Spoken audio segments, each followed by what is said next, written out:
ಅರ್ಜುನ್ ಏನು ಮಾಡಬೇಡ ಅಂತೀವಿ ಅದನ್ನೇ ಮಾಡೋದು ಜಾಸ್ತಿ. ಈ ಸರಿ ಟ್ರಾವೆಲ್ ಮಾಡಿಕೊಂಡು ಅವನು ಟೌನಿಂದ ಸಮುದ್ರ ದಾಟಿ ಒಂದು ಐಲ್ಯಾಂಡ್ಗೆ ಬಂದ್ಬಿಟ್ಟಿದ್ದಾನೆ. ಆ ಐಲ್ಯಾಂಡ್ಗೆ ಯಾರು ಹೋಗಬಾರ್ದು ಅಂತ ನಿಷೇಧ ಮಾಡಿದ್ದಾರೆ. ಕಾರಣ ಪ್ರಪಂಚದ ಅತೀ ದೊಡ್ಡ ಭಯಾನಕವಾಗಿರೋ ಊಹೆಗೂ ಮೀರಿದ ಒಂದು ಕಾಡಿನ ಜೀವ ಅಲ್ಲಿದೆ. ದಾರಿ ಮಧ್ಯದಲ್ಲಿ ಅರ್ಜುನ್ಗೆ ಯಾವುದೋ ಒಂದು ಪ್ರಾಣಿ ಹೋಗಿರೋ ಥರ ಮಾರ್ಕ್ ಕಾಣಿಸುತ್ತೆ. ಅದನ್ನು ನೋಡಿ ಅವನು ಹೆದರಲ್ಲ, ಹಾಗೆ ಮುಂದೆ ಹೋಗ್ತಾನೆ. ಕಾರಣ ನಿಮಗೆ ಗೊತ್ತಲ್ಲ, ಅವನು ಏನು ಮಾಡಬೇಡ ಅಂತೀವಿ ಅದನ್ನೇ ಮಾಡೋನು. ಅದನ್ನೇ ನೋಡ್ಕೊಂಡು ಆ ದಟ್ಟ ಕಾಡಲ್ಲಿ ಮುಂದೆ ಹೋಗ್ತಾ ಇರ್ತಾನೆ. ಮನಸ್ಸಲ್ಲಿ ಏನು ಒಂದು ಪ್ರಾಣಿನೂ ಕಾಣಿಸ್ತಿಲ್ವಲ್ಲ ಅಂದ್ಕೊಂಡು ನದಿ ಹತ್ರ ಬಂದು ದಾಟ್ತಾನೆ.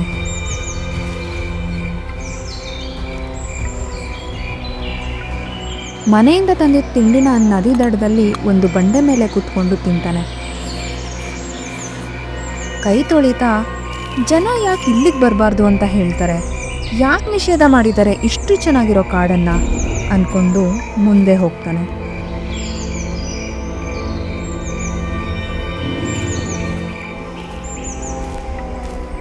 ಮರಗಳು ಹಾಗೆ ಗಾಳಿ ಶಬ್ದ ಬಿಟ್ಟು ಆ ದಟ್ಟ ಕಾಡಲ್ಲಿ ಏನೂ ಕೇಳಿಸ್ತಾ ಇರಲ್ಲ. ಯಾವುದೋ ಒಂದು ದೊಡ್ಡ ಪ್ರಾಣಿ ಹೋಗಿರೋ ಮಾರ್ಕ್ ಮತ್ತೆ ಅರ್ಜುನ್ ಕಣ್ಣಿಗೆ ಬಿದ್ದು ಅವನು ಸ್ವಲ್ಪ ಭಯ ಮತ್ತು ಟೆನ್ಷನ್ ಮಾಡ್ಕೋತಾನೆ. ಯಾರೋ ಅವನ ಹತ್ರ ಬರ್ತಾ ಇದ್ದಾರೆ ಅಂತ ಗೊತ್ತಾಗುತ್ತೆ.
ಈಗ ಗೊತ್ತಾಯ್ತಾ ಅರ್ಜುನ್ ಮನಸ್ಸಲ್ಲಿ ಅಂದ್ಕೊಂಡಿದ್ನಲ್ಲ, ಯಾಕೆ ಯಾವ ಪ್ರಾಣಿನೂ ಕಾಣಿಸ್ತಿಲ್ಲ ಅಂತ.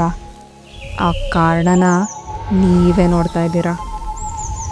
ಹಂಗಂತ ಯಾವುದೋ ಪ್ರಾಣಿ ಇಲ್ಲ ಅಂತ ಅಲ್ಲ, ಆದರೆ ಈ ಅನಕೊಂಡ ಇರೋ ಟೆರಿಟರಿ ಒಳಗೆ ಯಾವುದು ಬರಲ್ಲ ಅಷ್ಟೆ. ಆದರೂ ಈ ಅನಕೊಂಡ ಯಾರನ್ನೂ ಬಿಟ್ಟಿಲ್ಲ. ಅದ್ರ ಬೇಟೆನ ಹುಡುಕೊಂಡು ಹೋಗಿ ತಿನ್ಕೊಂಡೇ ಬರೋದು. ಒಂದು ಸಲ ಬೇಟೆ ಆಡಿ ತಿಂದು ಗುಹೆ ಒಳಗೆ ಹೋಗಿ ಮಲ್ಕೊಂಡ್ರೆ ಮತ್ತೆ ಎದ್ದೇಳದೆ 10ರಿಂದ 15 ದಿನ ಆದಮೇಲೆ.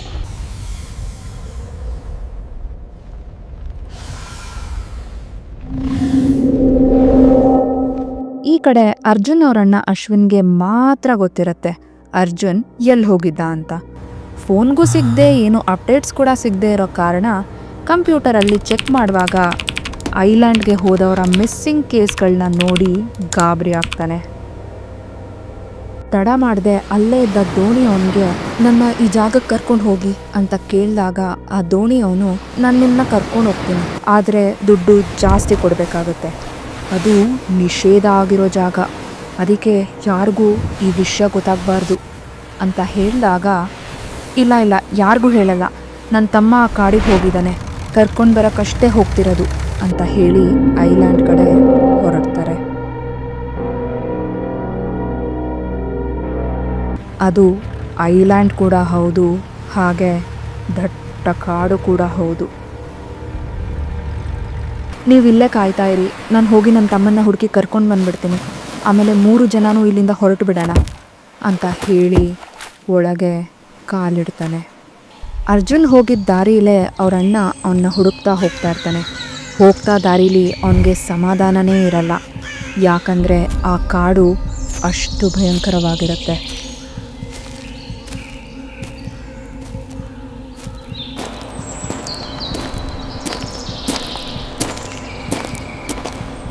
ಅಶ್ವಿನ್ಗೂ ಕೂಡ ಯಾವುದೋ ಪ್ರಾಣಿ ಹೋಗಿರೋ ಜಾಗ ಕಾಣಿಸಿ ಭಯ ಶುರುವಾಗಿ ನನ್ನ ತಮ್ಮಂಗೆ ಏನಾಗಿರ್ಬೋದು ಅನ್ನೋ ತಳಮಳ ಶುರು ಆಗುತ್ತೆ. ಅಲ್ಲಿಂದ ಮುಂದೆ ಹೋಗ್ತಾ ಇದ್ದಿದ್ದ ದಾರೀಲಿ ಅರ್ಜುನ್ ಮೊಬೈಲ್ ಅಶ್ವಿನ್ಗೆ ಸಿಗುತ್ತೆ. ಇದನ್ನು ನೋಡಿ ಅರ್ಜುನ್ಗೆ ಏನೋ ಆಗಿದೆ ಅನ್ನೋದು ಕನ್ಫರ್ಮ್ ಆಗುತ್ತೆ. ಮುಂದೆ ಸಾಕ್ತಾ ಒಂದು ದೊಡ್ಡ ಗುಹೆ ಕಾಣಿಸುತ್ತೆ. ಅದ್ರ ಮುಂದೆ ಎಷ್ಟೋ ಪ್ರಾಣಿ ಮತ್ತು ಮನುಷ್ಯರುಗಳ ಮೂಳೆಗಳು ಬಿದ್ದಿರುತ್ತೆ. ಆದರೂ ಹೆದರದೆ ಏನಿರ್ಬೋದು ನೋಡಲೇಬೇಕು ಅಂತ ಮುಂದೆ ಹೋಗ್ತಾನೆ. ಗುಹೆ ಒಳಗಡೆ ಹಾವಿನ ಶಬ್ದ ಕೇಳಿಸ್ತಾ ಇರುತ್ತೆ. ಹೀಗೆ ಮುಂದೆ ಹೋದ್ಮೇಲೆ ಒಂದು ಬಂಡೆ ಪಕ್ಕ ನಿಂತು ನೋಡ್ತಾನೆ. ಎಲ್ಲೂ ನೋಡದೇ ಇರೋ, ಎಲ್ಲೂ ಕೇಳದೇ ಇರೋ ಅಂತ ಒಂದು ದೊಡ್ಡ ಅನಕೊಂಡ ಅವನ ಕಣ್ಮುಂದೆ ಮಲಗಿರತ್ತೆ. ಅಶ್ವಿನ್ ಅದನ್ನು ನೋಡಿ ಗಾಬರಿಯಾಗಿ ಅಲ್ಲಿಂದ ಒಂದೇ ಉಸಿರಲ್ಲಿ ಓಡಕ್ಕೆ ಶುರು ಮಾಡ್ತಾನೆ. ಮನಸ್ಸಲ್ಲಿ ಎಲ್ಲಿ ನನ್ನ ಹಿಂದೆ ಹಾವು ಬಂದ್ಬಿಡುತ್ತೋ, ನನ್ನೂ ತಿನ್ಬಿಡುತ್ತೋ, ನನ್ನ ತಮ್ಮಂಗೆ ಏನಾಗಿರ್ಬೋದು, ಅವನು ಆ ಥರ ಎಲ್ಲ ಫೋನ್ನ ಬಿಟ್ಟು ಹೋಗೋನಲ್ಲ, ಆದರೆ ಫೋನ್ ಹೀಗೆ ಬಿದ್ದಿದೆ ಅಂದರೆ ಅವನಿಗೆ ಖಂಡಿತ ಏನೋ ಆಗಿದೆ ಅನ್ನೋ ಭಯದಲ್ಲೇ ದೋಣಿ ಹತ್ರ ಹೋಗಿ ಇಲ್ಲಿಂದ ಬೇಗ ನಡೀರಿ ಅಂತ ಅಲ್ಲಿಂದ ಹೊರಟು ಬಿಡ್ತಾನೆ.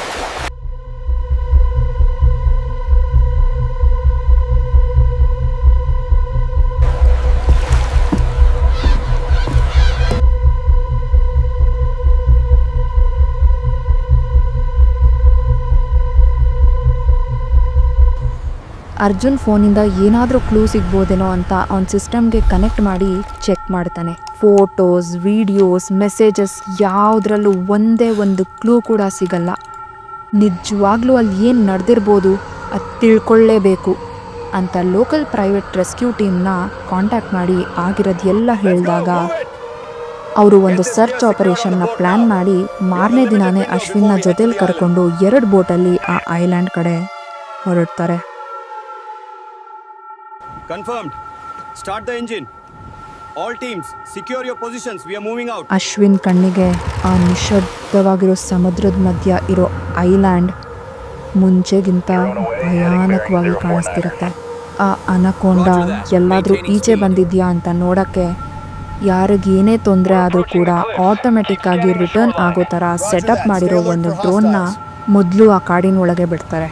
ಅನಕೊಂಡ ಓಡಾಡಿರೋ ಜಾಗದ ಗುರುತು, ಮುರಿದು ಬಿದ್ದಿರೋ ಮರಗಳನ್ನ ಬಿಟ್ಟು ಅವರಿಗೆ ಬೇರೆ ಏನೂ ಕಾಣಿಸಲ್ಲ. ಇದರಿಂದ ಅನಕೊಂಡ ಗುಹೆ ಒಳಗೆ ಇರ್ಬೋದು ಅಂತ ಒಳಗೆ ಹೋಗೋಕ್ಕೆ ಡಿಸೈಡ್ ಮಾಡ್ತಾರೆ. ಏನಾದರೂ ಎಮರ್ಜೆನ್ಸಿ ಬಂದರೆ ಅಂತ ಅಶ್ವಿನ್ ಬೋಟಲ್ಲೇ ಉಳ್ಕೋತಾನೆ.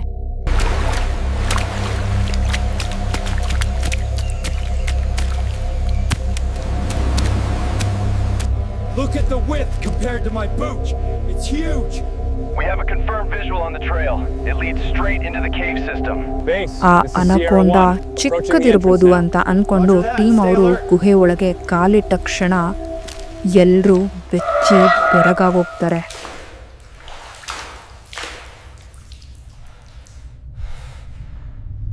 ಅವ್ರ ಇಮ್ಯಾಜಿನೇಷನ್ಗೂ ಮೀರಿದ ಆ ದೊಡ್ಡ ಅನಕೊಂಡ ಅವ್ರ ಕಣ್ಮುಂದೆ ಇರೋದು ನೋಡಿ ಉಸಿರು ಬಿಗಿ ಹಿಡಿತಾರೆ. ಗುಹೆ ಸಿಕ್ತಾ, ತಲುಪಿದ್ರ ನೀವೆಲ್ಲ ಅನ್ನೋ ಅಶ್ವಿನ್ ವಾಯ್ಸ್ ವಾಕಿ ಟಾಕಿಯಿಂದ ಅದೇ ಟೈಮಿಗೆ ಕೇಳಿಸುತ್ತೆ. ಈ ಒಂದು ವಾಯ್ಸ್ ಗುಹೆ ಒಳಗೆ ಎಕೋ ಆಗಿ ಜೋರಾಗಿ ಕೇಳಿಸಿ ಅನಕೊಂಡಾಗೆ ಎಚ್ಚರ ಆಗುತ್ತೆ.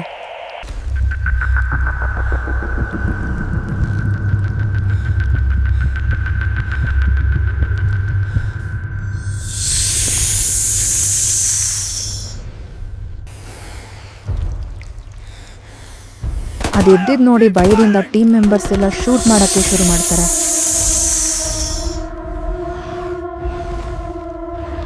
ಇದರಿಂದ ಕೋಪ ಹೆಚ್ಚಾಗಿ ಒಬ್ಬ ಟೀಮ್ ಮೆಂಬರ್ನ ಅದ್ರ ಬಾಲದಿಂದ ಜೋರಾಗಿ ಹೊಡೆದು ಆ ಬಂಡೆಗಳ ಮೇಲೆ ಎಸೆಯುತ್ತೆ. ಇದನ್ನು ನೋಡಿ ಟೀಮ್ ಮೆಂಬರ್ಸ್ ಎಲ್ಲ ಭಯದಲ್ಲಿ ಕಿರ್ಚಾಡ್ತಾ ಓಡೋಗೋಕೆ ಶುರು ಮಾಡ್ತಾರೆ. ಆ ಕಿರ್ಚಾಟದ ಶಬ್ದ ವಾಕಿ ಟಾಕಿಯಲ್ಲಿ ಕೇಳಿಸ್ತಿದ್ದಂಗೆ ಅಶ್ವಿನ್ ಬೋಟಿಂದ ಗುಹೆ ಹತ್ರ ಓಡಿ ಬರ್ತಾನೆ.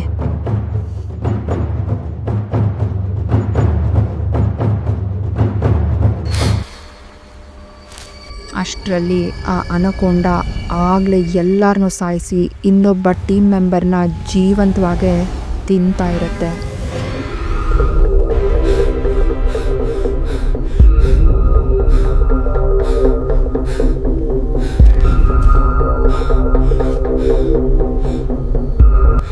ಭಯದಲ್ಲೂ ಹೇಗೋ ಧೈರ್ಯ ಮಾಡಿ ಒಂದು ಬಾಂಬ್ಗೆ ಟೈಮರ್ನ ಫಿಕ್ಸ್ ಮಾಡಿ ಅಲ್ಲೇ ಇದ್ದ ಒಬ್ಬ ಟೀಮ್ ಮೆಂಬರ್ ಬಾಡಿಗೆ ಅದನ್ನು ಅಟ್ಯಾಚ್ ಮಾಡಿ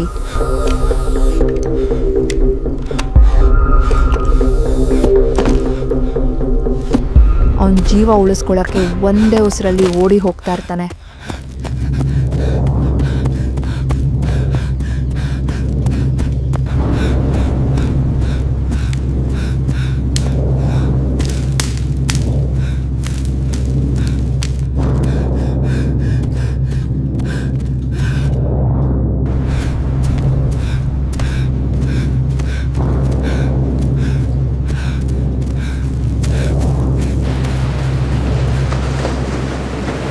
ಎಷ್ಟು ಬೇಗ ಆಗುತ್ತೋ ಅಷ್ಟು ಬೇಗ ಓಡ್ತಾ ಬೋಟ್ ಹತ್ರ ಹೋಗ್ತಿದ್ದ ಹಾಗೇ ಅವನಿಗೆ ಬಾಂಬ್ ಎಕ್ಸ್ಪ್ಲೋಡ್ ಆಗೋ ಸೌಂಡ್ ತುಂಬ ಜೋರಾಗಿ ಕೇಳಿಸುತ್ತೆ.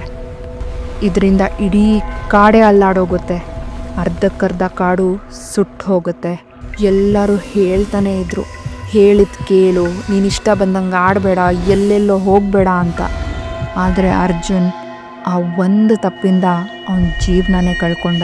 ಇದರಿಂದ ಅವನ್ನ ಹುಡ್ಕೊಂಡು ಬಂದಿದ್ದ ಅಷ್ಟು ಜನ ಟೀಮ್ ಮೆಂಬರ್ಸ್ಗಳ ಪ್ರಾಣನೂ ಹೋಯಿತು.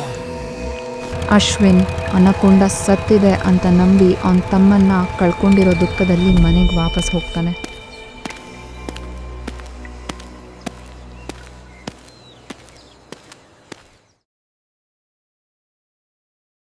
ಸ್ವಲ್ಪ ದಿನಗಳಾದಮೇಲೆ ಟೀಮ್ ಮೆಂಬರ್ಸ್ ಡ್ರೋನಲ್ಲಿ ರೆಕಾರ್ಡ್ ಮಾಡಿದ್ದ ಕೊನೆ ಫುಟೇಜ್ನ ರೆಸ್ಕ್ಯೂ ಕಂಪನಿ ಅವರು ಚೆಕ್ ಮಾಡಿದಾಗ ಆ ಅನಕೊಂಡ ಇದ್ದಿದ್ದ ಗುಹೆ ಕುಸಿದು ಬಿದ್ದಿರುತ್ತೆ. ಆದರೆ ಇಡೀ ಕಾಡಲ್ಲಿ ಎಲ್ಲೂ ಕೂಡ ಅನಕೊಂಡ ಬಾಡಿ ಸಿಕ್ಕೇ ಇರಲ್ಲ.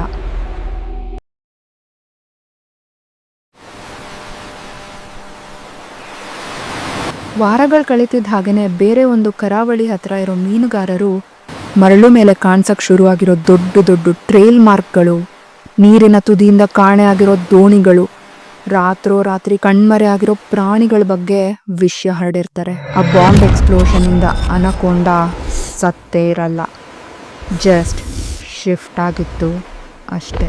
ಈ ಕತೆ ನಿಮಗಿಷ್ಟ ಆಗಿದ್ರೆ ಲೈಕ್ ಮಾಡಿ, ಶೇರ್ ಮಾಡಿ, ಸಬ್ಸ್ಕ್ರೈಬ್ ಆಗೋದನ್ನ ಮರಿಬೇಡಿ. ನೀವು ಸಪೋರ್ಟ್ ಮಾಡಿದಷ್ಟು ಇನ್ನೂ ಅದ್ಭುತವಾಗಿರೋ ಕತೆಗಳು ನಿಮ್ಮ ಮುಂದೆ ಬರ್ತಿರತ್ತೆ. Thank you.